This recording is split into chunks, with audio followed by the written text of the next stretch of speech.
'Twas the night before Christmas, when all through the house not a creature was stirring, not even a mouse. The stockings were hung by the chimney with care, in hopes that St. Nicholas would soon be there. The children were all nestled, all snug in their beds, while visions of sugar plums danced in their heads. And Mamma in her kerchief, and I in my cap, have just settled down for a long winter's nap. When out on the lawn there arose such a clatter, I sprang from my bed to see what was the matter. Away to the window I flew like a flash, tore open the shutters and threw up the sash. The moon on the breast of a new-fallen snow gave a luster of midday to objects below, when what to my wondering eye should appear but a miniature sleigh and 8 tiny reindeer. With a little old driver, so lively and quick, I knew in a moment it must be St. Nick. More rapid than eagles, on courser they came, and he whistled and shouted and called them by name. Now Dasher, now Dancer, now Prancer and Vixen. On Comet, on Cupid, on Donner and Blitzen. To the top of the porch, to the top of the wall, now dash away, all. As dry leaves that before the wild hurricane fly, they were met with an obstacle mounted in the sky.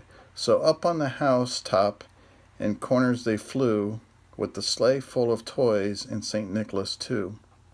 And then in a twinkle I heard on the roof the prancing and pawing of each little hoof. As I drew my hand and was turning around, down the chimney St. Nicholas came with a bound. He was dressed all in fur from his head to his foot, and his clothes were all tarnished with ashes and soot. A bundle of toys he had flung on his back, and he looked like a peddler just opening his pack. His eyes, how they twinkled, his dimples, how merry, his cheeks were like roses, his nose like a cherry.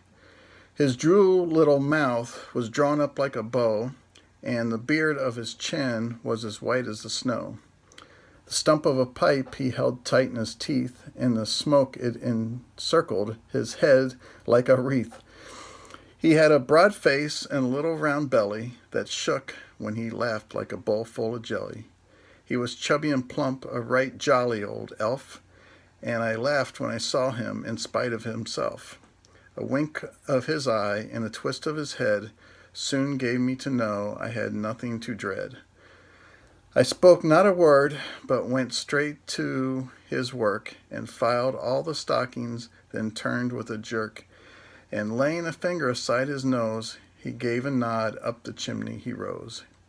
He sprang to his sleigh, to his team gave a whistle, and away they all flew like the down on a thistle. But I heard him exclaim, as he drove out of sight, "Happy Christmas to all, and all a good night."